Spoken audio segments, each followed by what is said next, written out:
दोस्तों, आज हम वीडियो लेके आए हैं एक नए टॉपिक के साथ, नीति निर्देशक तत्व।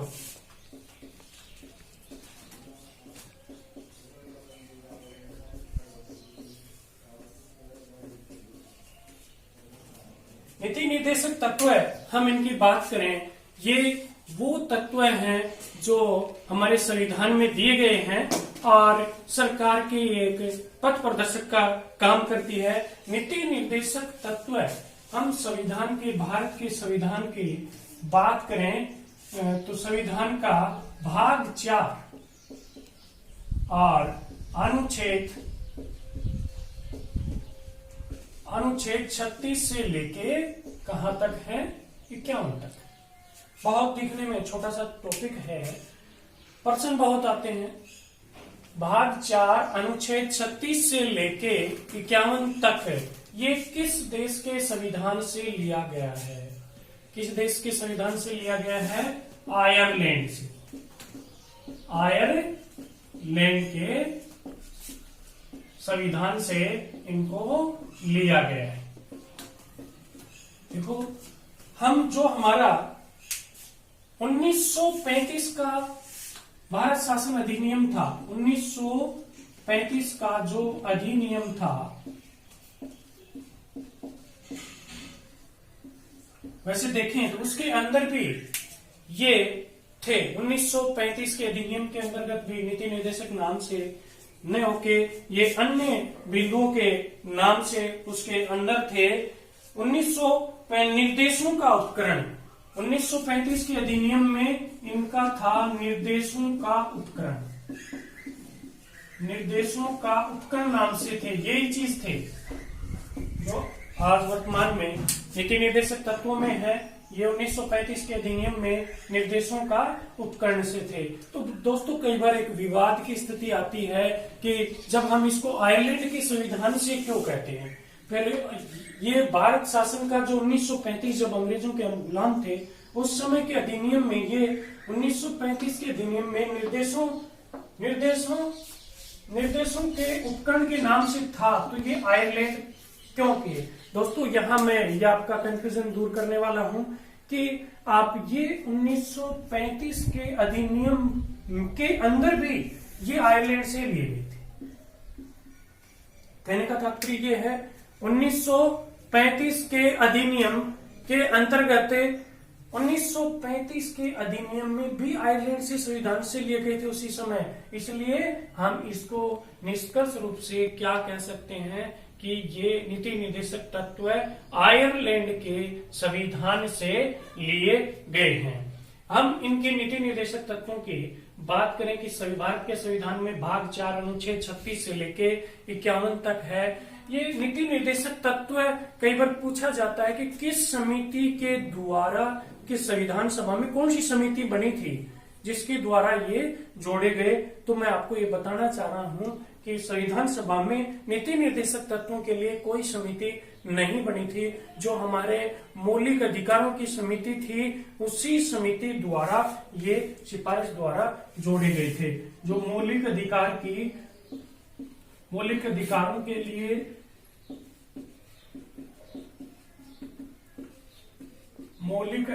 के लिए जो उप समिति बनी थी, क्या बनी थी? जो उप समिति बनी थी, उसी उप समिति ने नीति निर्देशक तत्वों का हमारा प्रयास किया था।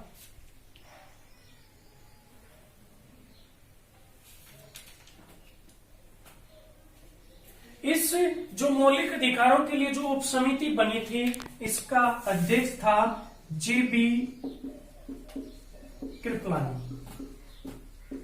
कौन था?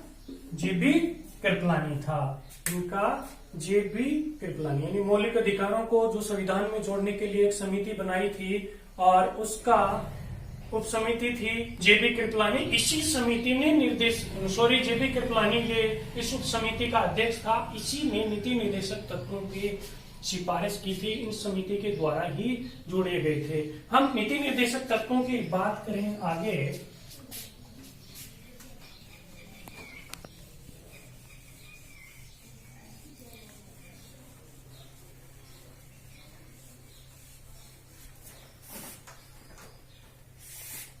ये इनकी बात करें कि नीति निर्देशक तत्व, ये सरकार के, इनका उद्देश्य क्या है? नीति निर्देशक तत्वों का उद्देश्य क्या है? संविधान के अंदर क्यों दिया गया? इसका उद्देश्य है लोक कल्याणकारी,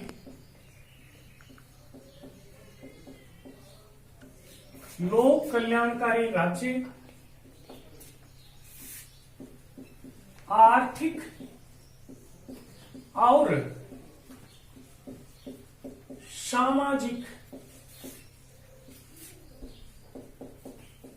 लोकतंत्र की स्थापना। ये बहुत महत्वपूर्ण है, बहुत बार पूछा गया है कि इनका उद्देश्य क्या है। क्या है दोस्तों इनका मौलिक उद्देश्य क्या है हमारा नीति निर्देशक तत्व का?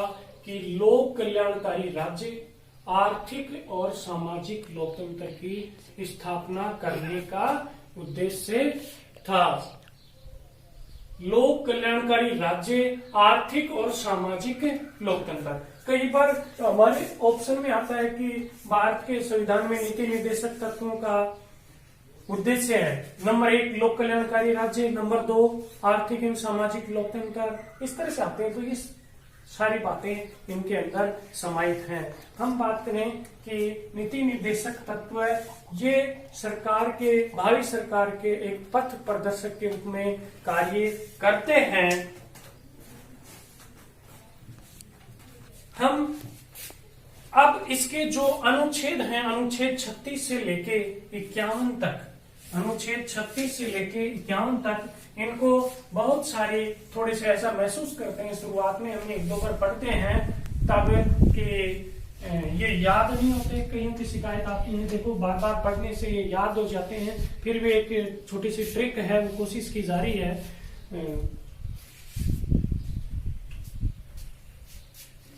वो है, हालांकि ये ट्रिक इतनी सही नहीं बैठ रही, फिर भी याद करने के लिए हम 2-3 बार रिवाइज करेंगे तो आ जाएंगे।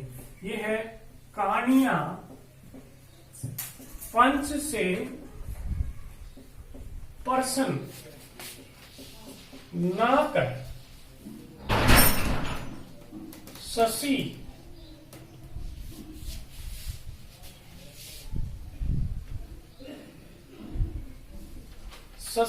का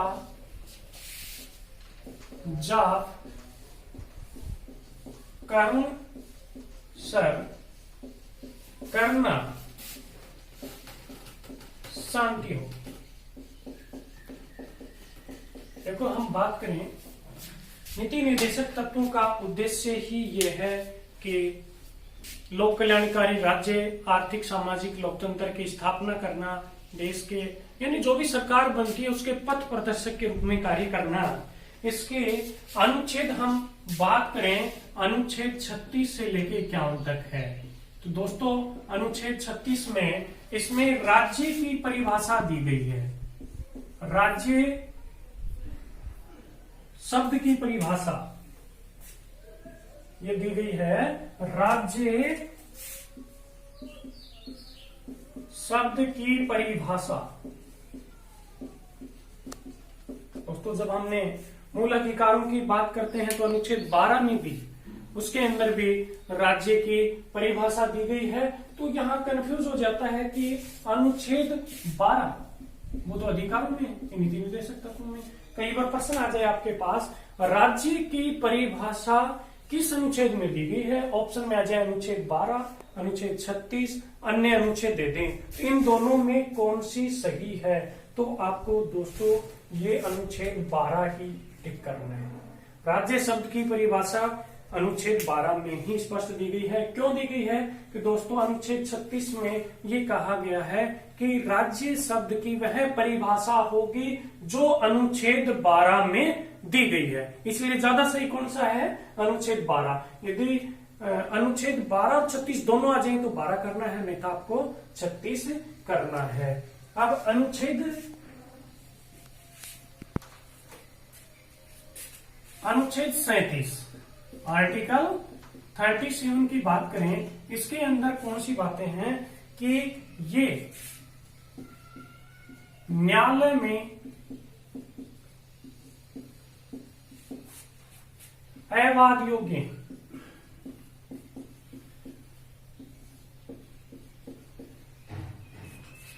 न्यायालय में अवाद योग्य हैं, यानी न्यायालय द्वारा इसे लागू नहीं कराया जा सकता। ये सरकार के संसाधनों के ऊपर निर्भर करता है कि सरकार के पास कितने संसाधन हैं, उसी के हिसाब से वो लागू करते हैं। यानी न्यायालय में अवाद योग्य है, यानी ये बाध्यकारी नहीं है, बाध्यकारी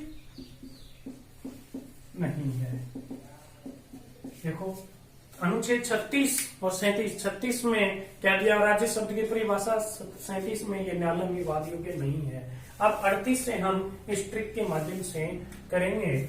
मैं 38 नंबर का को दे रहा, ठीक है।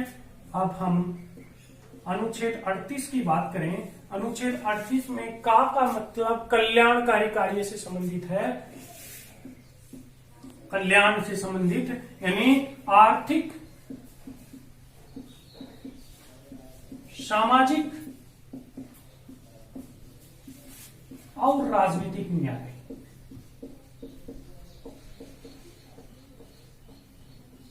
क्या न्याय? आपसे पूछा जाए कि अनुच्छेद 38 में क्या तीनों न्याय कौन से अनुच्छेद में हैं? अनुच्छेद 38 में आर्थिक, सामाजिक और राजनीतिक न्याय। अब हम अनुच्छेद 39 की बात करें। दोस्तों हमें सारे 2-3 बार पढ़ेंगे, सुनेंगे इस वीडियो को, बार बार आप सुने तो मेरी आशा नहीं, पूरा विश्वास के साथ कह सकता हूं कि आपको ये अच्छी तरह से याद भी हो जाएंगे। दूसरा हमारा यह आया 39 नंबर, नी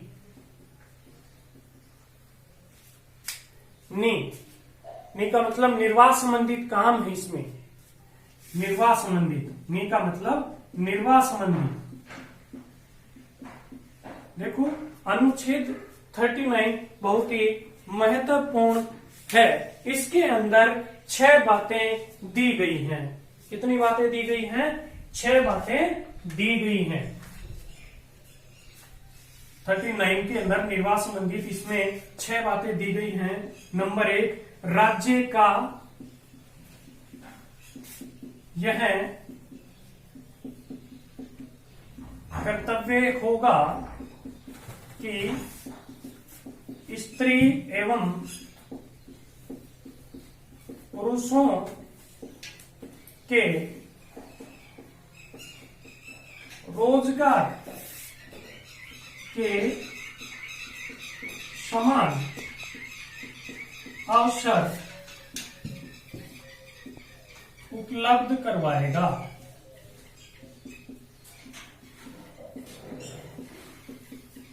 वो काफी बड़ा है।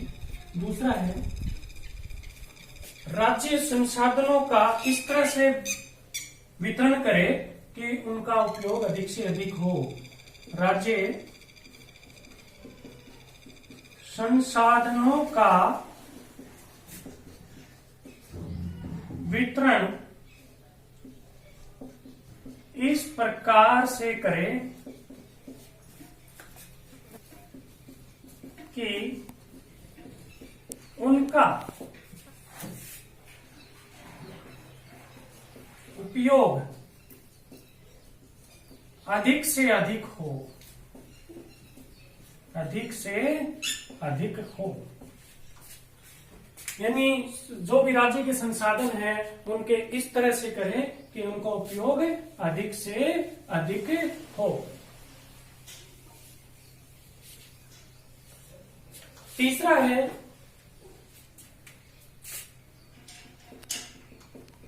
कि राज्य ऐसी व्यवस्था करे, राज्य ऐसी व्यवस्था करे कि संसाधनों का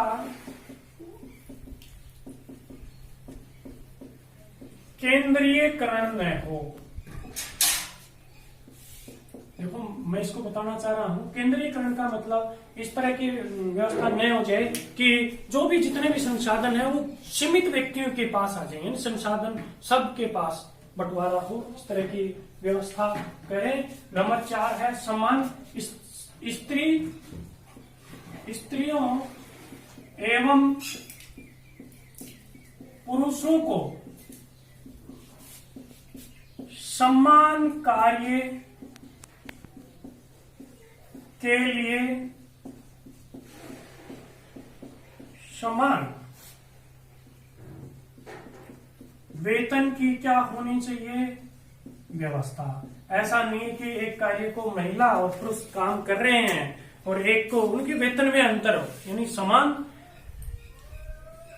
लिंग के आधार पर महिला पुरुषों में वेतन की अंतर नहीं होना चाहिए। पांचवा है कि जो भी काम कर रहे हैं स्त्री और पुरुष उद्योग प्रबंधनों में, उनके अंदर उनके ऐसा वातावरण यानी उनके स्वास्थ्य के ऊपर ध्यान दें, स्वास्थ्य पर विपरीत प्रभाव न पड़े। जो भी कामगार व्यक्ति हैं उनके स्वास्थ्य पर विपरीत प्रभाव न पड़े, ऐसा वातावरण न बनाए सरकार। यानी प्राकृतिक वातावरण में स्वास्थ्य पर विपरीत प्रभाव पड़े, ऐसा वातावरण न बनाए। जो कामगार व्यक्ति हैं, काम करने वाले व्यक्ति हैं, उनके बच्चों के स्वास्थ्य की भी देखभाल करें, बच्चों के स्वास्थ्य की देखभाल भी करें। मैं कैमरामैन से कहना चाहूंगा कि जो मैं लिख रहा हूं उसी पे थोड़ा ध्यान दें। तो ये अनुच्छेद 39 के अंदर 6 बातें आई। पहली, राज्य का कर्तव्य कि स्त्री पुरुषों को रोजगार के समान अवसर उपलब्ध कराएगा। राज्य के संसाधनों का वितरण इस प्रकार हो कि उनका उपयोग अधिक से अधिक हो। तीसरा, राज्य ऐसा व्यवस्था करे कि संसाधनों का केंद्रीकरण न हो जाए। स्त्रियों और पुरुषों के लिए समान कार्य के लिए समान वेतन और स्वास्थ्य विपरीत ऐसा वातावरण बनाए, बच्चों के स्वास्थ्य की भी देखभाल करे। ये हमारा अनुच्छेद 39 हुआ।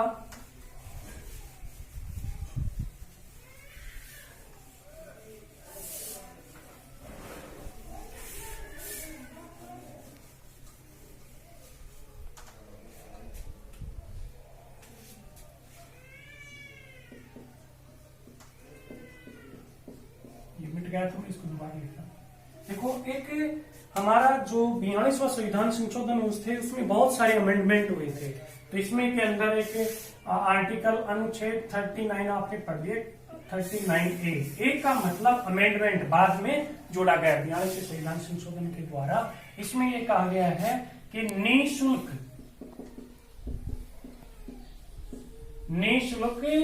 कानूनी एवं विधिक सहायता, राज्य ऐसी व्यवस्था करेगा कि निःशुल्क कानून एवं विधिक सहायता उपलब्ध कराएगा। क्योंकि हमारे देश की न्याय व्यवस्था महंगी है, तो इस महंगी व्यवस्था के लिए गरीब आदमी न्याय तक नहीं पहुंच पाते, तो सरकार इस तरह की व्यवस्था करेगी। इसके लिए सरकार ने नलसा की व्यवस्था की गई है। नलसा की स्थापना की है 1987 में। ये पूरे राष्ट्र के स्तर पर इसमें सर्वोच्च न्यायालय के न्यायाधीश भी समक्ष होते हैं। इस स्टेट में इसी में संसा 1995 में स्थापित की इसी के द्वारा, और इसी तरह डिस्ट्रिक्ट में डलसा भी किया गया है। ये एडवाइजरी का काम करती है, जो गरीब व्यक्ति है उनको कानूनी एवं विधिक सहायता प्रदान कराती है। अब हम बात करेंगे अनुच्छेद 40। ऊपर हमारा अनुच्छेद 40 पंच का मतलब ग्राम पंचायतों का गठन।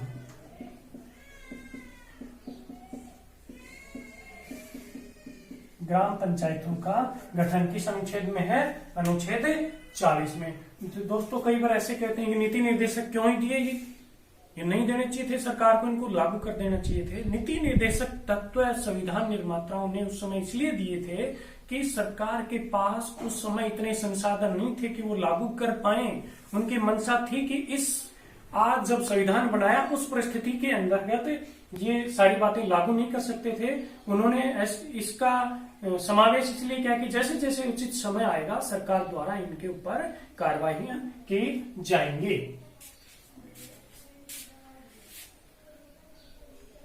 अनुच्छेद 41, इसको हम से थोड़ा सा मैं करेक्शन कर रहा हूं, सी करें, और ये 41। अनुच्छेद 41 सी का मतलब शिक्षा का अधिकार, काम, शिक्षा, काम और लोक सहायता, 3 शब्द याद रखना, शिक्षा, काम और लोक सहायता, ये अनुच्छेद 41 में है।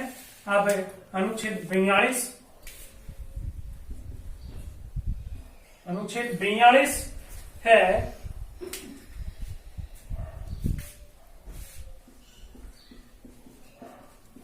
अनुच्छेद 42 प्रसूति संबंधी सहायता,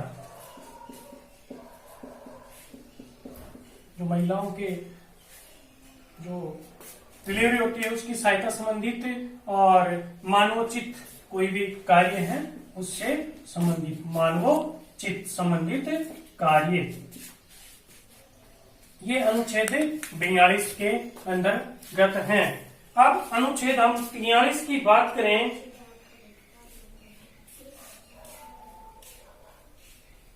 यहां ना का मतलब ये 43, अनुच्छेद 43 में कि निर्वाह योग्य वेतन देना चाहिए कर्मचारी, निर्वाह योग्य वेतन, यानी वो अपना सम्मान पूर्वक जी सके, इसके लिए अनुच्छेद 43 निर्वाह योग्य वेतन।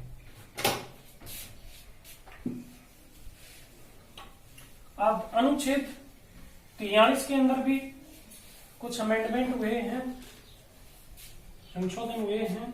अनुच्छेद 43 ए और 43 बी, 2 ए 42वें संविधान संशोधन के द्वारा, इसके अंदर के उद्योग धंधों में, उद्योग धंधों के प्रबंधन में श्रमिकों की भागीदारी, किसकी भागीदारी, श्रमिकों की भागीदारी होनी चाहिए। और इसमें दूसरे में सहकारी समितियों की स्थापना, जो गांवों में बहुत अच्छी तरह से काम कर रही हैं, सहकारी समिति जो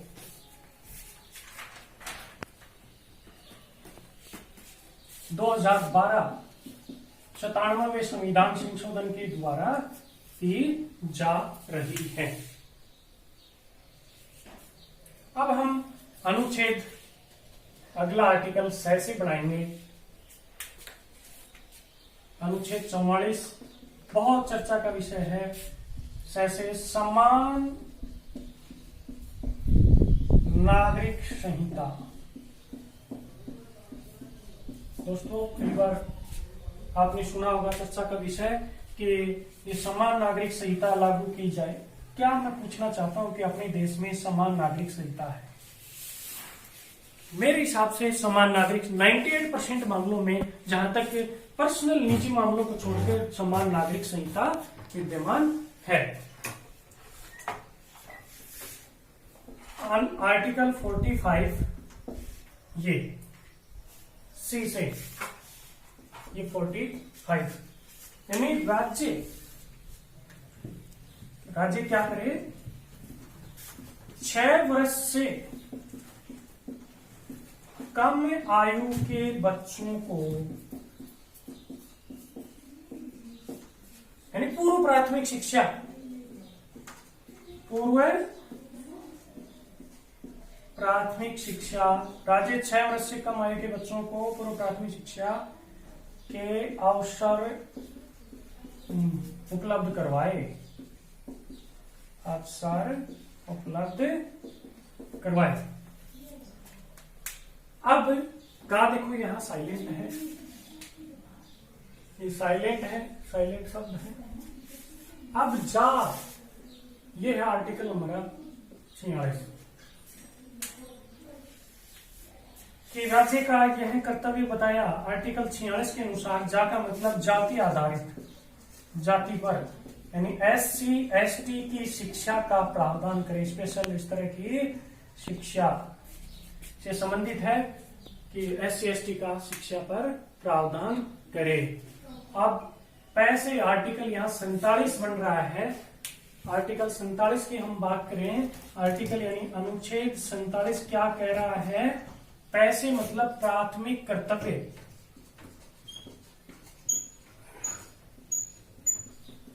प्राथमिक कर्तव्य। प्राथमिक कर्तव्य कितने बताए हैं? 3। ठीक है, एक तो जीवन स्तर, स्वास्थ्य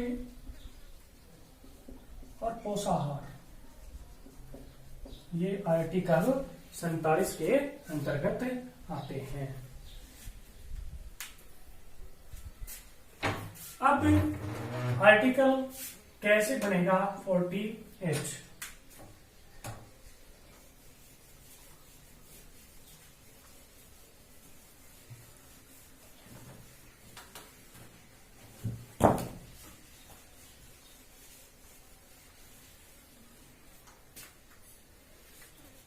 अनुच्छेद 48 कैसे मतलब कृषि संबंधित है। कृषि, पशुपालन, कृषि पशुपालन से उनकी सुरक्षा का अवसर मुहैया कराएं, उपलब्ध कराएं, और साथ ही जैसे आपसे पूछे गायों की रक्षा भी करें, गायों की रक्षा करें। कौन से अनुच्छेद के अनुसार? अनुच्छेद 48 के अनुसार। अब अनुच्छेद 49, हम जल्दी हमारे टारगेट के ऊपर पहुंचने वाले हैं, हमारे खत्म होने वाले हैं। हम अनुच्छेद 49 है कि ऐतिहासिक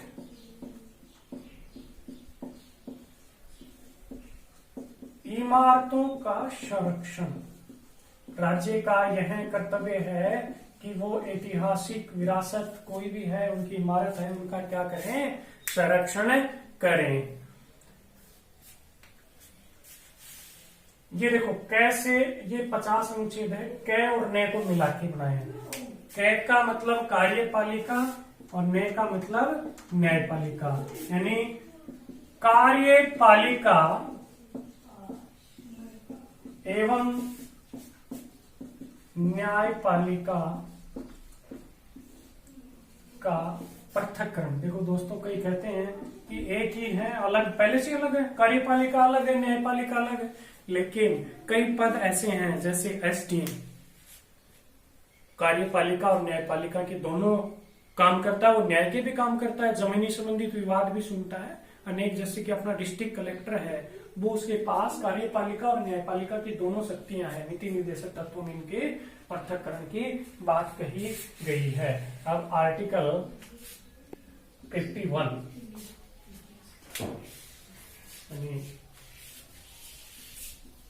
अनुच्छेद 51 में क्या कहा गया है कि इसके अंदर 4 बातें कही गई। कितनी बातें कही गई हैं? 4। अंतर्राष्ट्रीय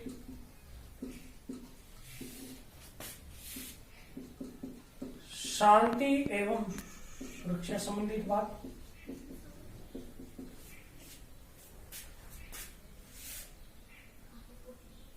अन्य देशों से, दूसरा है अन्य देशों से अच्छे संबंध स्थापित करेंगे। तीसरा है कि संधियां और समझौते उनकी पालना करेंगे। चौथा है कोई भी अंतर्राष्ट्रीय विवाद है तो अंतर्राष्ट्रीय विवाद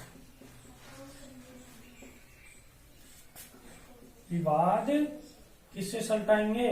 मध्यस्थता से हल करेंगे, मध्यस्थता से हल करेंगे। इस तरह से हमने इसके ऊपर चर्चा की है।